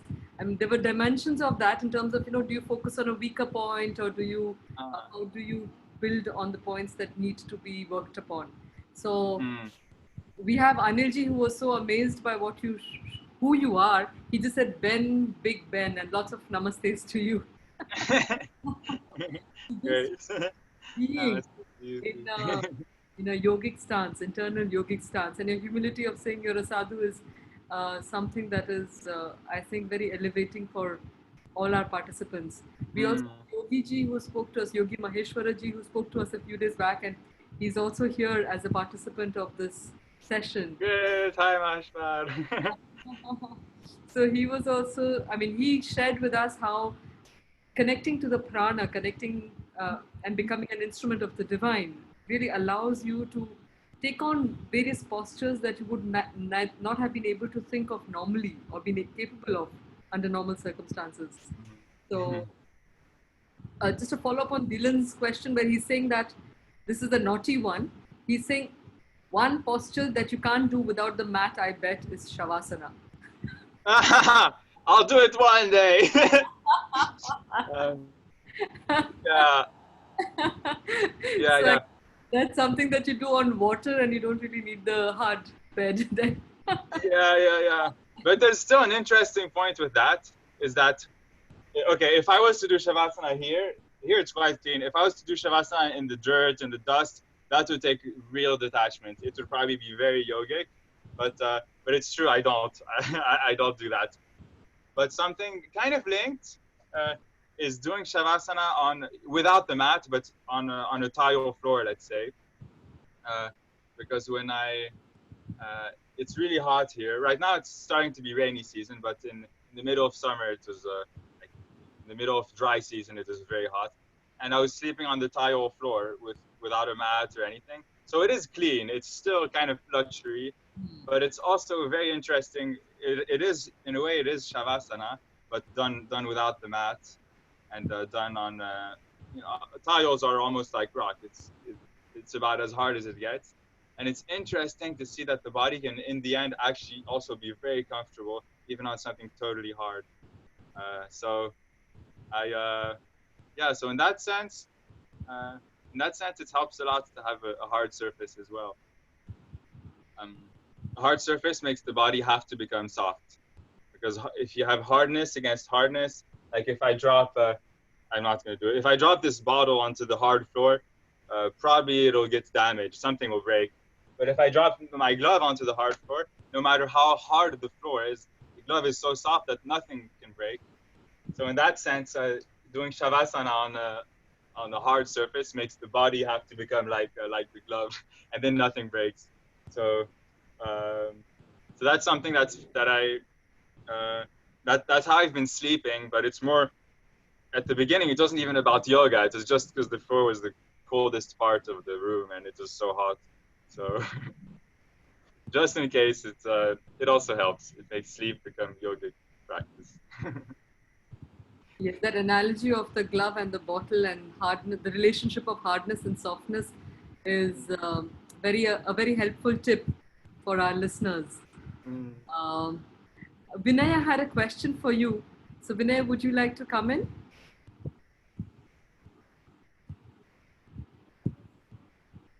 Thank you, Ben, for that amazing journey that you took us through, and with all your experiences, and also Eva joining us. Mhm. We had discussed this, and also Sarita ji has brought up this question, so I thought we'll take it up. She asked, "How do you support financially?" Mm. So, Because you don't use credit cards. We know that you tore it someday, and you have decided not to use it. You have decided not to take a flight, even to travel long distances. There are many things you have decided, resolved for yourself. So could you just share a little more light on all these aspects? mm. So to make things clear, I actually there was a time in my life where I destroyed my credit cards and threw away my money to see what would happen. It was in India, and I survived. I lived fine. Uh, but I have to say, in this experience, in this trip itself, I still have one foot in both worlds, and I do have some money, and I actually do have a credit card. I'm quite ashamed to say, and it's and the work I do, once in a while I teach English, but the more I go east, the less income comes from teaching English, to a point where it doesn't even pay my visa expenses. And it would pay my local life, but I'm a foreigner, which adds quite a few expenses, Swiss taxes, and quite a few things. So what I'm doing now is web design. I'm making websites, Okay. and some money comes in through there. But it should be noted that I don't work for money. I work only for projects where I believe I'm helping people, and then money comes or doesn't come. But in the end, with what comes and with what doesn't come, I live fine. And also a good part of my life is exchange. So right now, for example, I'm living in this family home. Maybe I should. Do you want to see the kids? I'll see. I'll call them and I'll see if they come. At this point is to request Jonas, Ben's elder brother, to come on screen. And So Ben, just a second. I have a question for Jonas. Because great. when we first met Jonas and Eva, both Vinay and I were deeply struck by the freedom of spirit that she's been able to inculcate in her children. And this firing a security all the time. It's Okay, something okay. reflected in their life experience as well. So Jonas, so Yes. tell us something about how it has been for you to interact with your mother. I mean, what was it for you growing up? And also the fact that you are also not into a regular job because you want to make the money. There is a yogic spirit that also drives your life. Tell us a little bit about it. Yeah, I think, can you hear me fine? Yes. Yes. Okay. So, yeah, I think like Ben was saying, we're very lucky to have been brought up in such an atmosphere where we were given a lot of freedom. I think it was nice to do yoga with Eva when we were children and everything, but even more important than this was the freedom that we were given later on, that we were given throughout this time, that allowed us to make our different paths, and we're quite a funky family in the end. Doing yoga, traveling to the other side of the world, or being a musician, being the other brother is like a dancer juggler. So everything is very unconventional like this, and yeah, we are blessed for this gift that we were given. So this was nice. Jonas, I must tell our participants, is also a very talented musician. He makes his own ukuleles. Yeah, also. Yeah, And true. he Yeah, has yeah. websites. So while we talk to the others, we come back to Ben because we see that the children are there. Jonas, would you like to give us all these contact websites and all where people can just see the work that all you and your brothers and Eva also does? It'll be wonderful Okay. for people to know a little more about this, your amazing family. Sure. Thank I'll you. put the links in the chat. Please do that, no? Yeah, thank you. And Thank put it you. for all attendees, so all panelists and all attendees. Okay. Thank you. So Ben, coming back to you. Ben, coming back to you. Yes, tell us about. Great. Okay, so this is my family here. This is Gippy and this is Jashan, and we're living together. And I'm teaching them French and they're teaching me Hindi. So there's no age to stop learning, or there's no age to not start teaching. And I'm eating with the family. I'm living here. Actually, I am paying some kind of different, but it's ridiculously low, and I pretty much have to insist to pay because I want to help too. And considering I also have an online job, which I don't work full time at all, so I make much less, but I work more from exchange and from karma. So I see myself as a karma yogi. Could you say this? Where I work for karma and not for money, and some money comes and goes in the process, but that's not the important part. And yeah, so now this is the family, and they're learning French, but most people don't. We're also doing yoga together, and yesterday we did Sufi dancing together. So thank you, Kishan, and thank you, Gibby. Wonderful. So Ben, there was also a question about where exactly you are in Punjab now. So that was Anuj Okay. asking you. So from my balcony in my room, I can see Himachal Pradesh. I'm just at the border in a small village called Talwara, and I'm here for political reasons because with the whole Corona situation, the states in India are just going in all kinds of states. Some are closed, some are open, some were closed before, some were open before, and now they're closed again, and just nothing is predictable. So I'm just waiting for Himachal Pradesh to be open enough for me to come in. And while waiting, I got bit by this thing. And then for 3 weeks, I couldn't walk. Then in the process, Himachal Pradesh opened, but I couldn't walk. So in the end, all this together is making me stay a while here. But it's just at the border of Himachal. I'm 3 days walk from Dharamshala, which is or Makleodganj. It's the area where I went to settle down for quite some time and to study meditation. We also know that you had your foot operated without anesthesia. I mean, cut upon without anesthesia. Yeah. How did you manage that? It was the most painful experience in my life, but it only lasted 10 minutes, which is quite interesting. After 10 minutes, it was just finished, and it was also interesting that when it was finished, I was okay. Now the whole thing feels feels very interesting, and the whole thing was a process. I had an infection like this big in my foot. It was blue, and they just cut everything out, removed it, and it was about let's say like a golf ball size hole, or maybe half a golf ball. And now it's been healing, and now it's practically okay again. But on retrospect, obviously during these 10 minutes, it was very hard, and I was focusing on. The Buddha says that with every painful experience, there's 2 darts. The first dart is the actual pain, the experience, and the second dart is our emotional reaction to it. And so the first dart is inevitable, but the second dart is optional. And on top of that, the second dart is stronger than the first. The second dart hurts more. So that's to say that we can't always avoid physical suffering or physical pain. But that second dart is completely within our power to, we don't need it. So I was thinking about that during those 10 minutes, like this second dart, I don't need it. I don't need to react to this pain and think, this is horrible. Just see it as pain. And I think it worked because when the 10 minutes were over, I was okay, a bit under trauma. But so I really like this story of the 2 darts. I'm not free from the second dart at all, but I know that there's this, I know that most suffering comes from our own reaction and not from the actual physical pain. As you were sharing about your journey travels, we have a question from Jay Prakash ji who says, where are you going towards? Where are you heading? What are you looking for? And where do you want to go? Geographically, it's kind of Tibet outside of Tibet. It's the Indian part of Tibet, because now geographical Tibet is it's not really a place conducive for spiritual practice anymore. But that's geographical. But more important is internally where I'm headed. I just want to learn how to let go of every negative emotion. And if I have to put it in one word, the focus is love.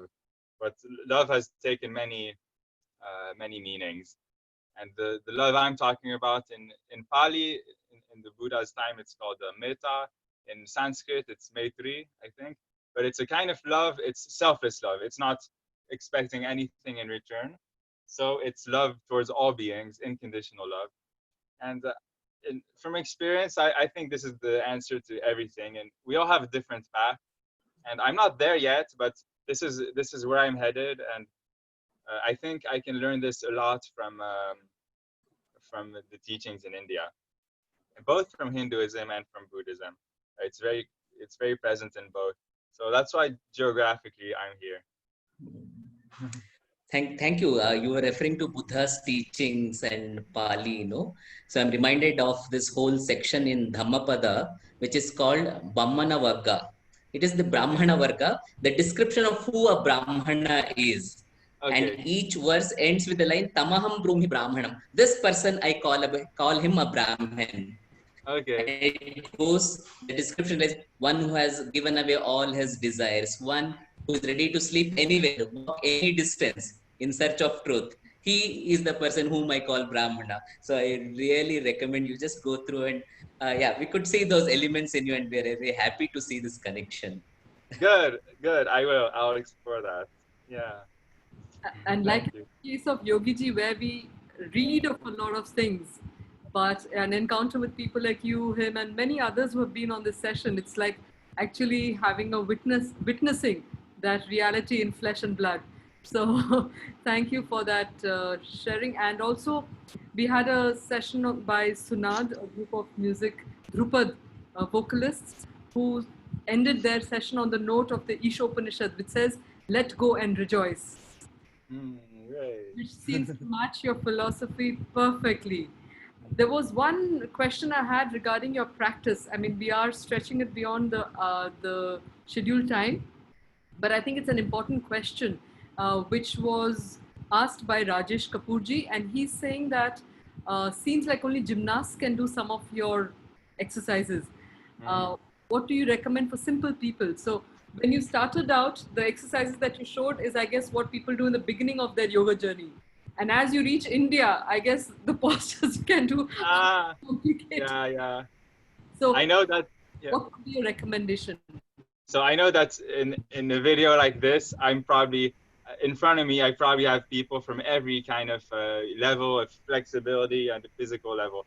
And so the practice started off just very easy and really things some people would almost call boring. And I hope it's not boring, because it's awareness is the key, and if we're aware, nothing is boring. But all these things that started off really easy, and it is true.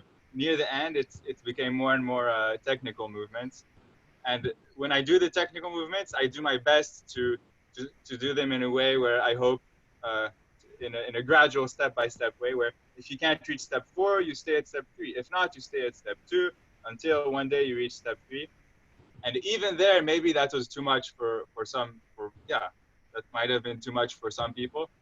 And in that case, it's good to have the whole window of different things from the beginning to the end, and then pick which ones suit which person.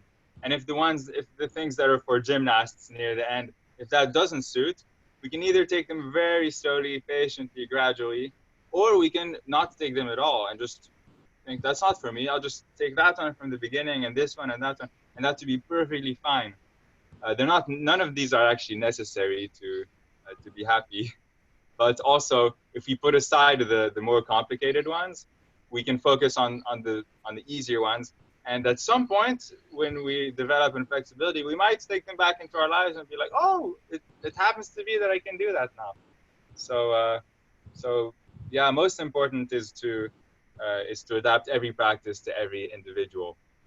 And I hope that between the super easy ones and the super hard ones, I hope there were also some that were moderate and suit basically everyone. So I did my best to try to have a window of different levels, so I could suit everyone in some way. Great. There was one last thing that I wanted to ask you. This was a personal thought. Is in the beginning you did a relaxation, but you did not tell us what was the steps of that relaxation. Would you like to just quickly tell us about the steps of this relaxation? Because I think just being able to do that relaxation connects to a little bit to a practice that Carol Dalma had shown on yoga for the fascia. where you keep that free and fluid. Mm. And it seemed to activate or stimulate the fascia within us. So could you just take us quickly through that? So this relaxation, was it after the shaking part, or was it, I guess, just after the shaking? No, before the shaking itself. Oh, yeah, great. Okay, can you, I'm going to stand here, so they need to see me. Wait.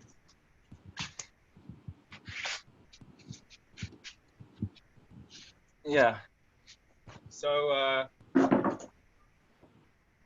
it's nice to have an order to go through so we don't get lost. And I just go from my head to my feet, and every part that you go through, you relax it totally. And there's a few principles that we can go through in our minds. One is always the head suspended by a string, and then shoulders relaxed, and then arms relaxed, and then spine relaxed, and then legs relaxed, and feet relaxed, rooted into the ground. And every body part, we're like bricks that make a building. Every brick just lies on the one beneath it. The brick isn't doing anything; it's just lying there. So if our body is aligned, everything is just like bricks, and we should be making minimal effort. And during the shaking itself, it's I wasn't saying anything because I just wanted to be able to dive into the experience. But it's a bit like a dog, a wet dog getting out of the water. They do it very well. And it's just learning to find the balance between effort and calm and the relaxedness. So if we were completely relaxed, we would effectively just fall. And if we're tense, we can't shake. Shaking doesn't work. So the point of this shaking is to find the fine line between putting energy, actually between yin and yang, between energy and relaxedness. And I shake for a while because it works on the mind and the body. And shake. After. And shaking can also be done in the knees, left and right, or forward and backwards. And here I'm doing the shoulders, one shoulder forward, the other shoulder forward. So that's the basis of it. And when the shaking is finished, I tend to close like this. It's funny how linked it is between the namaste and the Chinese closing movements, but they all feel like bringing the energy down back into the center and breathing out. So that's what I do after the shake. I guess that explained it well. The parentheses is that in Chinese Kung Fu, this shaking is also what would lead to a strike. Because a punch, if we're tense, a punch would be like this. But if we're relaxed, a punch comes from the whole body, and it's the same thing as the shake. So it's not just about being soft. It's just trying to find this middle path, the knowing softness and knowing hardness. Yes, we have Dylanji who's saying it's like untangled the tangled knots. Yeah. What you did. And just a follow-up, and this is going to be my last question. Anamika ji is saying that how do you justify mixing of several forms? Is it not important to master one form before practicing the others? And how do you choose the asanas for each day? But basically about the mixing of your forms. Mm-hmm. Yeah. It's true, I mix a lot, and my practice is quite freestyle. And there might be different points of view, but in my case, I believe borders between practices can be dissolved the same way as we should dissolve borders between countries and different races. And it helps to just stick to one practice so you don't get lost. Okay, you just follow that. That's great. And for people, everyone is different. And for some people, it might suit to take something from here and take something from there and see what happens. And I believe both approaches are completely legit. And I choose the latter approach of taking what I can from different approaches, mostly because I'm not that determined to just, okay, I'll stick to that and do nothing else. There's just too much that's interesting out there, and I'm too curious. There's too much I want to learn. So I guess that makes up for my approach of mixing things. But the approach of just sticking one day I might just stick to one school, but it's probably against my nature. And the approach of sticking to one school might suit some people better. And in my case, I choose to join what I can take. Maybe not everyone would agree with this process of joining things, but it doesn't matter. It's normal. Not everyone agrees. We're never going to find one point where everyone is exactly in the same state of mind. So that's fine. What's important is it helps me in my life, and I love it. Yes, and I was just thinking that finally, it is being able to listen to your body beyond form. I think yoga, the whole invitation of yoga is to really open up our listening to the essence rather than the forms and fall in tune with that. There is this important concept of rhythm in the Vedas where they talk of doing the right thing. So the body has its right requirements at different times. It will not be the same thing all the time. So I guess there is your call was to sort of open up oneself to listen to the rightness of the needs of the body, the mind, the spirit, the emotions, all of that. Wonderful sharing, Ben. Your life, your journey, especially the journey across these countries, has been a true manifestation of Vasudhaiva Kutumbakam. The whole world is a family. Because when you were in Pakistan, you became a Muslim. When you came to India, you become a Hindu. When you're in Punjab, you're a Sikh. You go to Dharamsala, you become a Buddhist. So the freedom of being rather than becoming something specific in some specific place is very evident. So thank you for being the beautiful soul that you are. We'd like to request you to, if there's anything specific you'd like to say in terms of how people can reach out, if they want to learn a little bit on how to untangle their inner tangled knots as well. Do let us know how people can reach out to you. In the meanwhile, I'll just go and I'll make an announcement or I request Vinay Chandra to make the announcement for the evening's program, and then I'll come back to you for a message. Okay. So to reach out to me, I have a website where I documented the trip, and it's called thehermitcrab.org. So the hermit crab is actually an animal. Maybe most people know it. It's a kind of crab that doesn't have its own shell. But what it does is just finds anything. If you would leave a broken mug on the beach, it might take the mug, and then the mug would become its home. And I like this idea. It's like it's no identity. And apart from that, there's the term hermit. Is the hermit crab a real hermit?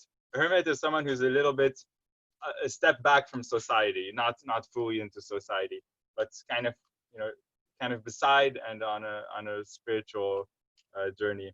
So that's the website. It's thehermitcrab.org, and from there you can see the links to various things, to Facebook or to my email address. And so you would all be most welcome. If you send an email, that would be very nice, because emails are clean and neat, and they're not entangled with adware and all kinds of other things. So if anyone wants to contact me, an email is kind of old school, but new school enough for it to work in this age of Corona. So I like emails, and you're most welcome. If anyone has any questions, I would be very glad to answer in any way or form. Very beautiful. I'd request Vinay to please make the announcements. Thank you, Ben. Again and again, you remind us of the very first word of the Yoga Sutras, no? Atha Yoga Anushasanam.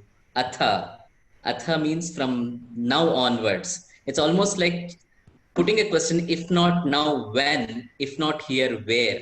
And I think your presence, your sharing will remind us often about these things. If you are not joyful where you are, how you are, then what is the purpose of looking for a joy or happiness somewhere else outside? So thank you very much for who you are and what you bring to lives of people around you, and wish and pray that you can continue your journey like this, bringing light, joy to everyone's life, because your joy is contagious. And all of us, all our participants are able to feel this, and they're also expressing it. So thank you once again for that. And with this, I'll just make a quick announcements for the evening and get back to you. Okay.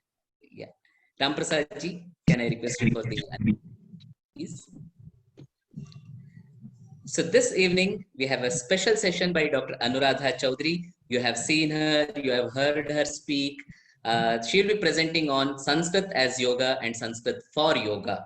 How can a language in general, or Sanskrit in particular, be a practice of yoga? This will be the question that she will be exploring, and especially looking at Sanskrit, how it has been fine-tuned. The very usage can be a practice of yoga. So that will be exactly the topic that she'll be presenting. Dr. Anuradha Chaudhary is an assistant professor at the Department of Humanities and Social Sciences and Reiki Center for Excellence in Happiness Studies in IIT Kharagpur. She's also a Sanskrit teacher, and she's on many boards of many organizations, many universities too. She is a well-known teacher in the European yoga community and many other parts of the world. She's also on Yoga Anytime, where she offers Sanskrit courses. So she will be presenting before us on Sanskrit as yoga and Sanskrit for yoga. So kindly do join us. That will be the 90th session. I'm also happy to share a little bit statistics about what we have covered so far. Actually, we had designed, or we had thought about the festival for 30 days. And this is the 89th session. And if we would have concluded this evening, but because of your response, your goodwill that you have been expressing on various platforms, we have decided to continue for next 11 days. So far about 89 sessions, about 125 teachers from nearly 25 countries, and participants, about 15,000 participants so far, the combined participants of all the 89 sessions. And in some sessions, we have reached more than about 800 participants when Krishnadas ji was here giving us a live session. Or generally, it has been the average number for each session has been 150. So for all the morning sessions, about 5,000 people have participated. For all the evening sessions, about 6,000 and odd have participated. And for the noon sessions, about 4,000 and odd have participated. And people across the globe, like when we see the registration list, I don't think there is any country that has been left out of the people who have registered for these sessions. So these are just some minor statistics, but what brings us joy is being able to connect with all such magnanimous teachers who have been generous in sharing and who have been willing. Like many teachers, not only they have shared, they also have joined us for other sessions. As we see today, Yogi Maheshwarji was here. We also see Rudolf Milia, who was a teacher, he was here. And like each teacher, they are a teacher and they are also a student. I think this is what the spirit that this festival has brought about and brought us all together on this one platform, and which actually unfolded as a yajna, which started on 21st June and continued up to 30, and now extending up to 31st July as a Mahayajna. So I thank each one of you for joining us in this journey and continuing this and making this a successful event. So with these words, I now come back to Anuradha ji and also Ben to share, to request you to share what is, a message. You are a pilgrim. You're truly a pilgrim of the world. So what is that you want to share with your co-travelers? Maybe they are not as catching up as fast as you, but still each one is a traveler in his or her own pace. And what is that you would like to share? Yes, Anuji. Can I request Ben to, I'll put a pause on you, and I would just like to request his mother and brother to maybe share something about Ben, something that they would also like our participants to take back. So if I can request Eva to come on screen once more, and Jonas as well. And Eva, you have the good wishes of Madhu Kishwarji, who said, thank you, Eva, for your very moving description of how you came to yoga, defining the totalitarian communist regime. So great effort, bearing great fruits. So thank you for that. And another comment of how proud, how you were all shining with the, the inner joy that you have all experienced through this philosophy and practice. So Eva, something from you. Ben is far away, so what would you like to tell Ben and from Ben to the audience? And he's far away, but he is so close, you know. I feel that he is everywhere. He is here. And Jonas, when he is now in Czech Republic in my parents' house, actually, he is here also. And Joseph, he is juggling in the theater in Sion, in one theater in Switzerland. He is part of a group of artists, juggling, dancing, and singing also. And we are all together all the time. Even their father, he's Niva, Yes. he doesn't dance, but hello, Thomas. He is here. Yeah, he's here. He's here. He's here. So Thomas is here as well with us. Hi. Yes, Thomas is here also. Yes. A family reunion with everybody is everywhere in the world. And there are many yogis with us. So we're lucky. I want to mention that Rodolphe was instrumental in telling us to get Ben. He says, you must get Ben on the festival. So we said we will. So Jonas? Yeah, well, I'm happy to be here, and thanks to the parents to have given us this freedom. Thanks to Ben for inspiring us and for carrying the torch of yoga to India. So yeah, thank you to everybody, and I'm happy here in my forest. So take time for yourself and be calm. Ben, over to you now.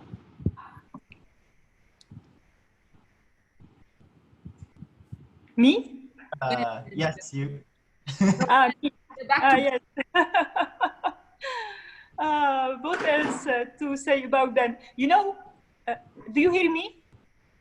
No, I was requesting Ben to come back for his message. Okay. Ben, can you hear me? Yeah, I'm here. Yeah. Great. Okay. So there was this question from Vinaya. There was one last message, and I would recommend not to take the difficult path. To take the path of ease, because I think the ego likes difficulty, and we make things so hard, and we think everything is hard, and we think progress is hard, and I think this is it shouldn't be this way, and this is probably just born from the ego that wants to do something exceptional and be the best. So it seems to me that reaching freedom from ego and real happiness is actually the path of ease. It's the easiest thing there is. So we shouldn't go wrong looking for strain, for something hard. Letting go of the ego would be just letting go of difficulty. And I think this is the best thing I can say to everyone, because everything is born from that. We should all love each other. We should all be at peace with everyone. And this is easy to say, but you could always wonder, how do I do that? But if we see the ego where it is, and we just let go of it, this is a very easy practice. Actually, it is ease by itself, and it will make our lives so much better, and it will result in all the other wonderful things that make life harmony, make the world in harmony. So that's if I had one last message, that would be it. One instruction to the world. Thank you, Ben. Sri Aurobindo says, ego is the helper, ego was the helper. Ego is the helper, ego was the bar. So that message is beautiful. Thank you. Okay. So bye from the children, and thank you for the world, for you, for having brought this together, because it's a great opportunity, and I'm very happy to make a change in this way. And greetings from everyone, and I thank the whole universe for having brought these conditions together. Thank you, Anu. Thank you very much. I request, thank you all. I request Koti ji to now show the banner of the evening program, but after that, if you could please play Ben's opening video of his walk, I think it will have a whole new dimension for us to appreciate. also, as we get ready for the video, I'd just like to mention once again. So today we'll be completing all the 3 sessions, and from tomorrow onwards, in the extended part of the festival, we'll have only 2 sessions. The morning session continues and the evening session continues. We won't have the noon sessions. So kindly do join us now. It's only 2 sessions, and we again have an exceptional lineup of the speakers who will be coming on this week again. So do kindly